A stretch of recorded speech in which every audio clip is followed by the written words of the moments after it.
So good morning, afternoon, everyone. I'm gonna start the presentation. So, firstly, we will start by talking about nature.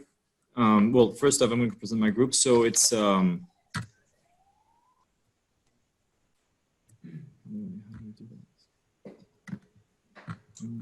a second. Now we can see you. Yeah.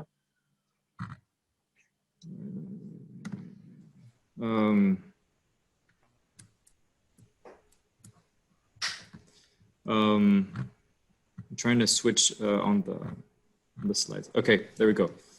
So the people that have created the presentation is Leo Donatilic, creator of the website and the one in charge of all the IT material. Marina Lasri, researcher and writer. Myself, narrator and writer. Natalia Virtue, is illustrator and one in charge of the slideshow. Okay. Green and environment.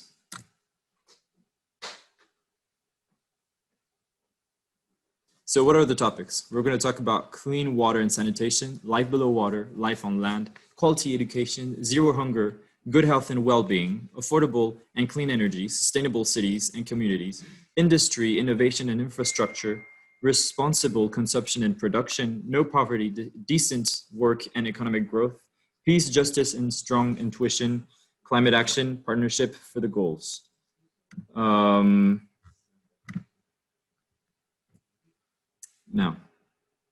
environment.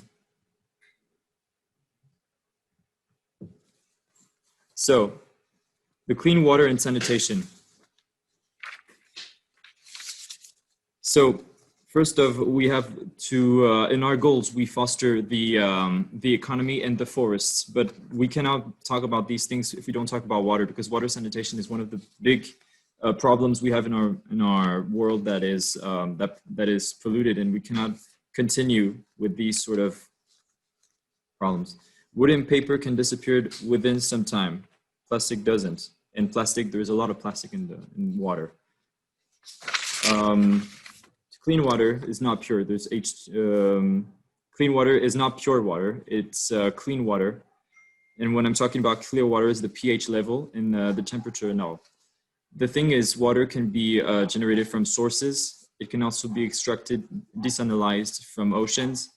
But we need to rather minimize the bottles, plastic bottles, or we have to reuse the bottles in order to clean the water and not pollute the water. So there is also another problem, which are microplastic. Microplastics are microplastics that are in the water that come from plastic bags and different wasted plastic. And there has been something found by Fionn Ferreira, a teenager from the Netherlands, that created a magnet in order to extract this plastic. So he created this ferrofluid, which is a kind of an oil that extracts plastic in the water. Now, we cannot pollute the water with oil in order to extract the plastic. It would just replace it. But the point is, we can create some of the machineries with this magnet in order to extract the plastic from the water. So we also need to create, coming from there.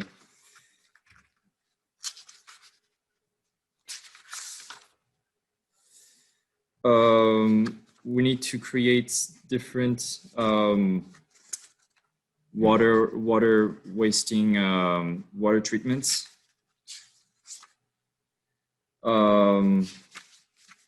So we need to create.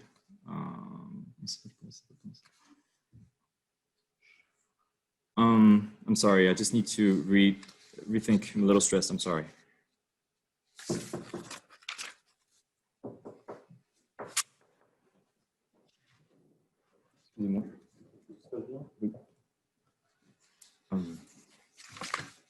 So what we need to do is with these sort of épuration, we say in French, are these cleaning water. We have this around the world, but a lot of countries don't have this water treatment. And we need these sort of treatments that can bring back the water in a very purified way.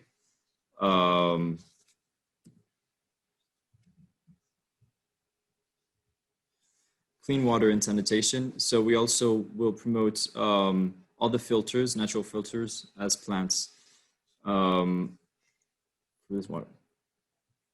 Fear and ferrofluoride experiments, as I mentioned, is one of the experiments that he has found, and it works. 80% of his all the main plastics are completely used.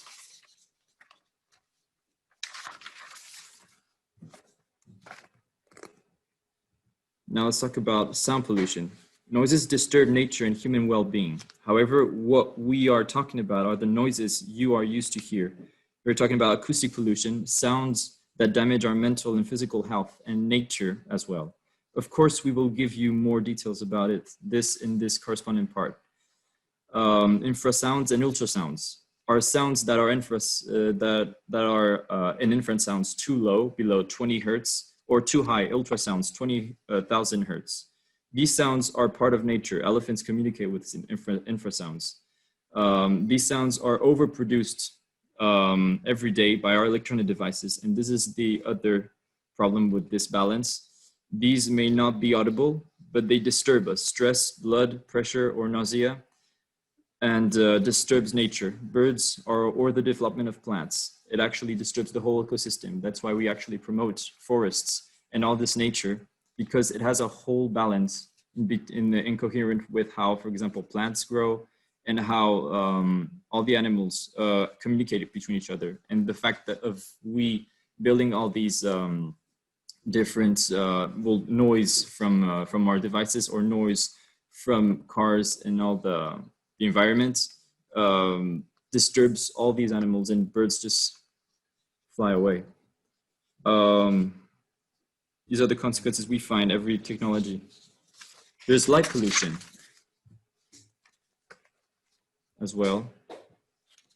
Light pollution. Light pollution is inevitable. We have light pollution everywhere. Paris was named the city of lights for two reasons. Firstly, because of the Enlightenment era. Second, because of the lights that cover in the streets, in order to end the high rates of murder. However, these lights pollute a lot. We can only try to reduce light activity in cities and foster more of these natural areas, because animals and all the ecosystem in nature needs darkness. Let's go to air pollution. So here we show you a revolutionary machine, something that literally cleans the air, provides us more oxygen. It's trees, because it completely eradicates CO2.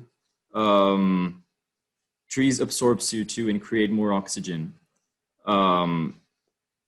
We don't have to renounce to all of our machines or our industries, but trees always create more of this oxygen.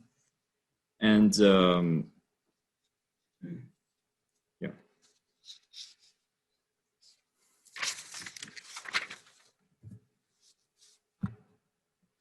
Well-being. So we also promote well-being. Food quality goes with pollution. First off, we decide no more TNCs, no more big industries such as McDonald's or all the big businesses, hard to get rid of, but necessary. The food TNCs sell is cheap and junk. The soil gets exhausted and the crops we use are contaminated by pesticides that harms both the environment and our human health. According to an article in the Digital magazine, for farmers and agriculturists, there are several benefits on ecological products. First, they are healthier, as they are free from persistent toxic waste from pesticides, insecticides, antibiotics, synthetic fertilizers, additives, and a long, etc. Usually they are only there for aesthetic purposes, as adding color, eliminating insects, or making them infertile. Nutritionists agree this is one of the origins of most degenerative diseases: heart failure, osteoporosis, migraines, allergies, hyperactivity, Parkinson, that have been increasing in the last years have their origins on this food. We need to buy locally in order to reduce plastic and chemicals that preserve food. Some are made locally, like Burger King in Bolivia, that creates burgers with their own cows, and most of the TNCs as well. But in supermarkets, according to the New York Times, researchers from the University of North California, US, have found 60% of some form of added sugar. For processed food, it's 68%. And why do we actually create this plastic wage? It's to preserve the food. And why do we preserve the food? Because it comes from far places. If we harvest locally, we won't need to use all of these additions as sugar and plastic to conserve and preserve the food. So there we go. That's the number of products in Swedish Chemicals Agency, chemical food preservatives. From 1994, it was from 6,000 to 2010, which is 18,000 different food that are preserved in plastic. And this excludes.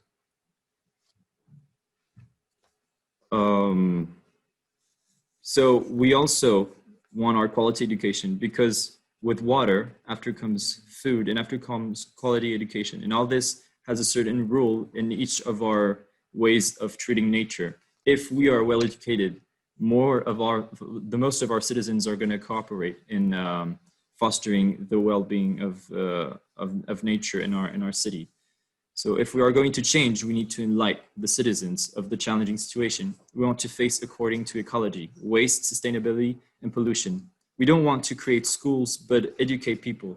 The level of concern, the importance we give to our actions, this fosters new ideas, employment for each citizen with fundamental concern in the environment and cooperating between each other among the rest of the normal school education. According to theindu.com, 90% citizens aware of air pollution but lack awareness of causes and impacts. Responsible consumption and production, solution, not overconsume products and food. So it's to our own mind and our own way of seeing things that we can make a change. We need more people, more citizens to cooperate in order to be part of a green urban city. Responsibilities: kids will be participating in nature activities, visiting farms and garden centers, collecting waste, separating waste in the classroom and at home. We need to teach children critical thinking questions to make decisions on our own, such as, in what bin goes what trash? Is it mandatory to use my car? Or do I really need to buy plastic food wrap? The governors of each state and country are to be convinced or not. We are the first ones to be responsible. It's our city. We are the ones that will make a change. Imagine 67.1 million in France in 2020. 1,371,900 live in China in 2014, and 331.81 million in the US, according to the Statista, and more states. Each citizen well-fed and aware. This goes for the forest in the next slide. More we as a population are aware of our environment, more we are going to make a change. That's our philosophy, the way we want it, we foster. With the resources we will have, as mentioned in the previous slides, we are in capacities to take care of nature. Forest bathing, a connection we have with nature, with the technology around us. Forests need to be saved. We promote ecological farming to use natural resources in order to fight pests and maintain the increased soil fertility instead of chemical fertilizers. Industry.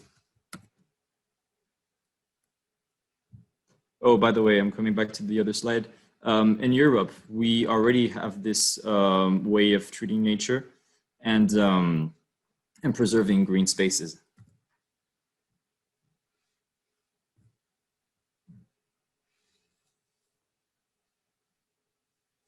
So by industry, innovation, and infrastructure, this is where plays the whole rule, is that new businesses create more employment that create and design renewable and sustainable products, such as cooking solar energy ovens. So cooking solar energy ovens are some ovens that with the sun reflects and it creates energy from the sun throughout mirrors. Ovens that use solar energy, rice cookers that use electric resource and heat any meal with their own water and humid heat. Cheap filtering bottles that everyone can buy, Algae Lamps. French biochemist Pierre Calaja has designed a fascinating eco-friendly lamp that could light up streets and parking garages while cutting CO2 emissions. It runs completely free of electricity, powered solely by a tube filled with glowing green algae.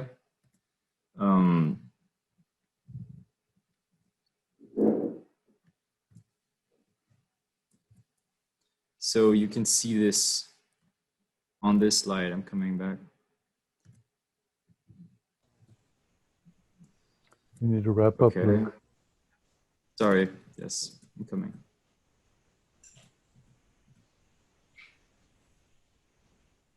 And many other things. We can create art plastic with bottles. Plastic uses tents. The home features a flourishing vegetable garden on its roof. Biophotovoltaic moss table, zero energy, biorefrigerator, and yeah.